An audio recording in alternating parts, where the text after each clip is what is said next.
kuat dugaan bahwa Rafael Sambodo ini memiliki harta yang tidak lazim apabila dibandingkan dengan jabatannya atau penghasilannya sebagai pegawai negeri di bidang perpajakan. Nah, oleh karena itu kita mau coba bahas harta Rafael Sambodo ini dari aspek Undang-Undang Nomor 8 Tahun 2010 tentang tindak pidana pencucian uang.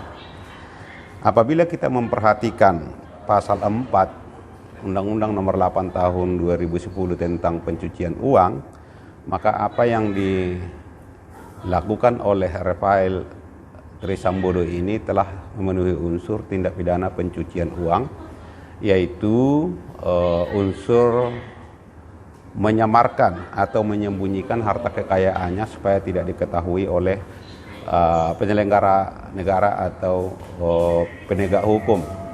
Dari aspek itu sebetulnya kita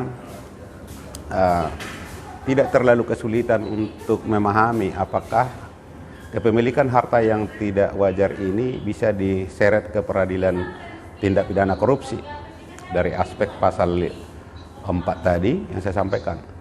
Akan tetapi kemudian ketika kita memperhatikan di pasal 76, 77 sampai 78 dikatakan di sini bahwa penyidik yang menangani tindak pidana pencucian uang adalah penyidik yang menangani tindak pidana pokok atau predikat crime. Nah, selanjutnya juga di pasal 77 dikatakan bahwa pembuktian tindak pidana pencucian uang itu dibebankan kepada terdakwa. Nah, dari aspek ini sebetulnya kita menganut paham atau sistem pembuktian terbalik.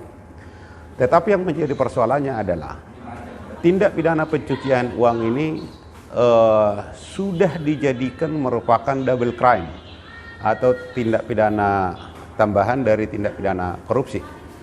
Sementara ketika kita memperhatikan tindak pidana korupsi itu sendiri di dalam Undang-Undang Nomor 31 Tahun 2001 tentang tindak pidana korupsi adalah serangkaian perbuatan yang perbuatan melawan hukum yang dapat menguntungkan diri sendiri atau orang lain. Lalu kemudian tindak pidana suap atau penerimaan janji atau gratifikasi. Lalu selanjutnya adalah penyalahgunaan wewenang yang dapat menguntungkan orang lain atau diri sendiri.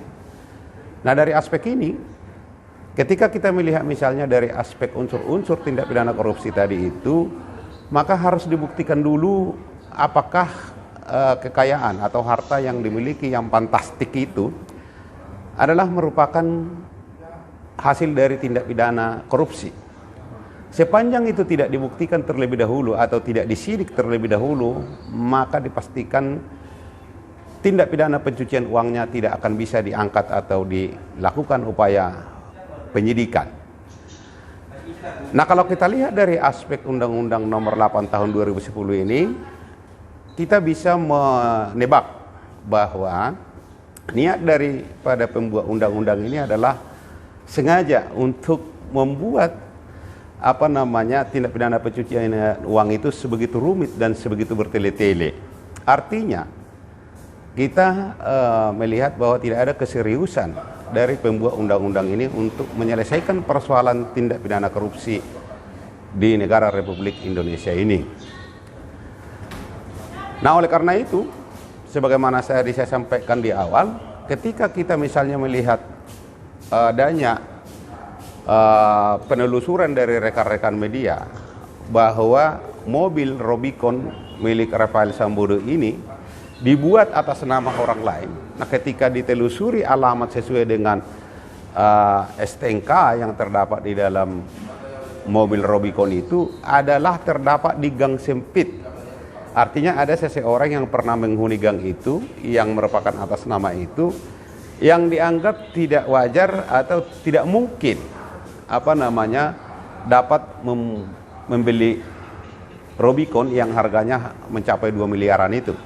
Nah, artinya dari penelusuran media ini sudah dapat dipastikan bahwa Rafael Sambodo itu ada keinginan atau niat untuk menyamarkan supaya seolah-olah mobil Rubicon itu bukanlah miliknya, akan tetapi merupakan milik orang lain. Nah, artinya ketika kita lihat itu unsur-unsur tadi itu dari Undang-Undang Nomor 8 Tahun 2010 ini, maka dapat disimpulkan bahwa peristiwa itu adalah peristiwa pidana yang bisa dimintai pertanggungjawaban sebagaimana Undang-Undang Nomor 8 Tahun 2010 tersebut. Akan tetapi yang menjadi soal adalah pasal 76, 77, 78 itu di situ menegaskan bahwa tindak pidana bahwa tindak pidana pencucian uang itu adalah merupakan tindak pidana tambahan atau double crime. Sementara itu yang harus dibuktikan atau disidik terlebih dahulu adalah predikat crime atau tindak pidana pokok seperti misalnya korupsi, penyalahgunaan narkoba, perjudian dan lain-lain sebagainya yang dapat disimpulkan bahwa kekayaan itu adalah dari hasil tindak pidana. Nah, inilah keprihatinan kita khususnya kepada stakeholder pembuat undang-undang dalam hal ini DPR bersama pemerintah.